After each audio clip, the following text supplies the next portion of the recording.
Hi. இன்னைக்கு நம்ம வந்துட்டு ஆர்பிசி மார்ஃபாலஜில 2 type of difference in morphology வந்து பார்க்கலாம். பேத்தாலஜிக்கல் ஆர்பிசிஸ் பார்க்கலாம். ஒண்ணு வந்து ஸ்பீரோசைட், இன்னொன்னு வந்து டார்கெட் செல்ஸ். ஸோ இந்த ஸ்மியர்ல 2மே இருக்கு. ரீசன் என்ன அப்படின்னா, இது ஒரு குழந்தை வித் RH இன்கம்பேட்டபிலிட்டி. அதனால ஸ்பீரோசைட்ஸ் வந்து அப்நார்மலாவும், டார்கெட் செல்ஸ் இங்க வந்து ஒரு நியூபார்னுக்கு வர ஒரு நார்மல் வேரியன்ட்டாவும் தான் இந்த இடத்துல வந்திருக்கு. ஸோ மார்ஃபாலஜிக்கு சொல்லி தரதுக்கு இது ஈஸியா இருக்கும் அப்படிங்கிறதுனால நான் இந்த ஸ்லைட் எடுத்திருக்கிறேன். ஸோ இப்போ நார்மல் ஆர்பிசிஸ் பார்க்கலாம் இந்த ஃபீல்டுல. ஸோ இது ஒரு நார்மல் ஆர்பிசி. இதில பார்த்தீங்கன்னா, சென்ட்ரல் 1/3 மட்டும் தான் சின்ன ஒரு ஒயிட் பேலர் உங்களுக்கு வந்து தெரியுது. இது கூட ஒரு நார்மல் ஆர்பிசி. இதுவும் நார்மல் ஆர்பிசிஸ் தான். இதில எல்லாத்துலயுமே அந்த பேலர் வந்து 1/3 மட்டும் தான் உங்களுக்கு இருக்கு. இத கம்பேர் பண்ணும்போது இந்த ஃபீல்டுல உங்களுக்கு சின்னதா இத விட சின்ன சைஸ்ல இப்போ காமிக்கிற இந்த செல் வந்து அந்த நார்மல் ஆர்பிசிஸை விட சின்னதாகவும் இருக்குது. அதே நேரத்தில் சென்ட்ரல் பேலர் ஆப்சென்ட்டாக இருக்குது. So sphere shaped cells with absent central pallor, அதாவது ஹைப்பர் குரோமேட்டிக்னு கூட நம்ம அதை சொல்லலாம். இந்த மாதிரி இருக்கிற செல்ஸ் தான் வந்து ஸ்பீரோசைட்ஸ். நமக்கு இந்த ஃபீல்டில் நிறைய ஸ்பீரோசைட்ஸ் உங்களுக்கு தெரியுது. இப்போ பாயிண்ட் பண்ணியிருக்கிறது ஒன்று, அது இல்லாமல் இது எல்லாமே வந்துட்டு ஸ்பீரோசைட்ஸ் தான். ஸோ இந்த செல்ஸ் எதனால் ஃபார்ம் ஆகுது அப்படின்னா, நமக்கு நார்மலாக இருக்கிற ஆர்பிசி வந்து ஒரு பைகான்கேவ் டிஸ்காக இருக்கும். நம்ம முன்னாடியே படிச்சிருக்கிறோம். ஸோ அதில் இருந்து மெம்ப்ரெயின்ஸ் வந்து கொஞ்சம் லாஸ் ஆகும். ஸோ மெம்ப்ரெயின் லாஸ் நிறைய கண்டிஷன்ஸில் வரலாம். அந்த ஆர்பிசி மெம்ப்ரெயின் ஒரு ப்ரோட்டீன் ஸ்ட்ரக்சர் தான், ப்ரோட்டீன் சைட்டோஸ்கெலட்டன்னு சொல்லுவாங்க. அதில் இருக்கிற ப்ரோட்டீன்ஸில் வர்ற அனாமலீஸில் நார்மலாகவே அந்த ஆர்பிசி தன்னைத்தானே வந்து கொஞ்சம் கொஞ்சம் பிளப்ஸ் மாதிரி ஃபார்ம் பண்ணி சின்ன சின்ன பார்ட்ஸ் ஆஃப் மெம்ப்ரெயின்ஸ் வந்து லாஸ் ஆகிடும்.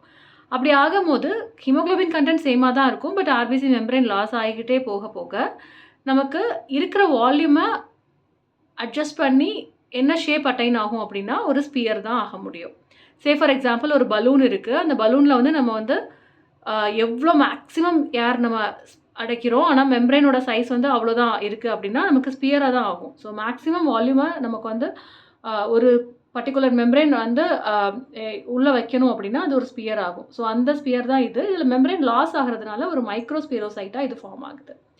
ஸோ இது மெம்ப்ரெயின் லாஸ்னா இந்த மாதிரி மெம்ப்ரெயின் டிஃபெக்ட்னால வந்து வரலாம். அப்படி இல்லைன்னா ஸ்ப்ளீனில் வந்துட்டு டிஸ்ட்ராய் ஆகிறதுனால வரலாம். ஆட்டோ இம்யூன் கண்டிஷன்ஸ் இல்லைன்னா நிறைய இம்யூன் ஹீமோலைட்டிக் கண்டிஷன்ஸ்லையும் நமக்கு ஸ்பீரோசைட்ஸ் வந்து வரலாம். ஸோ இது வந்து ஸ்பீரோசைட்ஸ். இப்போ மூணாவது நம்ம பார்க்க போகிறது வந்து ஒரு டார்கெட் செல். ஸோ இப்போ காமிக்கிற செல் தான் வந்து டார்கெட் செல். இதோட டிஃபரன்ஸ் என்ன அப்படின்னா, யூஸ்வலாக இந்த செல்ஸ் கொஞ்சம் கூட நார்மல் ஆர்பிசிஸை விட லார்ஜர் இன் சைஸாக இருக்கும். இது ஃபார்ம் ஆகிற மெக்கானிசம் என்ன பார்த்தோம் அப்படின்னா, மெம்ப்ரெயின்ஸ் அதிகமாக இருக்குது. ஸ்பீரோசைட்டோட ஆப்போசிட். ஸ்பீரோசைட்ஸில் மெம்ப்ரெயின் லாஸ் ஆகிருது. இருக்கிற மெம்ப்ரெயின்ஸ் வந்து உள்ளே இருக்கிற கண்டென்ட்டை வந்து கண்டெயின் பண்ணுறதுக்காக ஸ்பியர் ஷேப் எடுக்குது. இங்கே மெம்ப்ரெயின்ஸ் அதிகமாக இருக்குது அல்லது உள்ளே இருக்க கண்டென்ட் கம்மியாக இருக்குது. அந்த மாதிரி வரும்போது நமக்கு வந்து டார்கெட் செல்ஸ் வரும். ஏன் அப்படின்னா, இருக்கிற மெம்ப்ரெயின் ரொம்ப ரிடெண்டண்ட்டாக, அதாவது இப்படி வளைஞ்சு கிடக்கும். ஸோ சென்ட்ரல் பார்ட்டில் உங்களுக்கு வந்து ஹீமோகுளோபினைஸ்டாக இருக்குது. ஏன் அப்படின்னா அந்த இடத்துல ஒரு கான்கேவாக மெம்ப்ரெயின்ஸ் ஆகிறதுனால நடுவில் இருக்கிற ஹீமோகுளோபின் கண்டென்ட் வந்து உங்களுக்கு ரெட்டாக தெரியும். அதை சுற்றி பார்த்தீங்கன்னா, இப்போ நம்ம ஸ்மியரில் பார்க்குற மாதிரி அதை சுற்றி வந்து ஒயிட் கலரில் ஒரு ரிங் மாதிரி ஃபார்ம் ஆகிருக்கு இல்லையா? இந்த இடத்துல மெம்ப்ரெயின்ஸ் என்ன ஆகிடுதுன்னா ரெண்டும் பக்கத்தில் அட்டாச் ஆகி வந்துடும். நம்ம மேலேருந்து பார்க்குறோம், சைட்லேருந்து சொல்கிறேன் நான். அப்படி ஆகும்போது அந்த இடத்துல ஹீமோகுளோபின் இருக்காது. திருப்பி ரிம் ஆஃப் எட்ஜில் வந்து உங்களுக்கு திருப்பியும் ஹீமோகுளோபினைஸ்டாக இருக்கும்.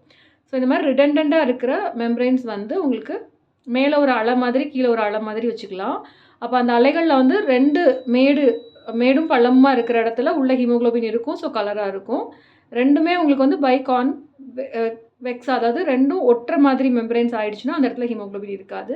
திருப்பி வெளியில் இருக்கிற அந்த இடத்துல வந்து திருப்பியும் ரெண்டும் குமிஞ்சு வர்றதுனால உள்ள ஹீமோகுளோபின் இருக்கும். திருப்பியும் வந்து கலர்டாக தெரியும். ஸோ இதுதான் வந்து டார்கெட் செல்ஸ். இது வந்து திருப்பியும் லிப்பிட் அப்நார்மாலிட்டிஸில் உங்களுக்கு வரலாம், லிவர் டிசீசஸில் வரலாம். இன்னும் நிறைய கண்டிஷன்ஸ் இருக்குது. நம்ம ஒவ்வொரு கேசஸ் பற்றி பார்க்கும்போது என்னென்ன கண்டிஷன்ஸில் அது வருதுன்னு பார்க்கலாம். தேங்க்யூ.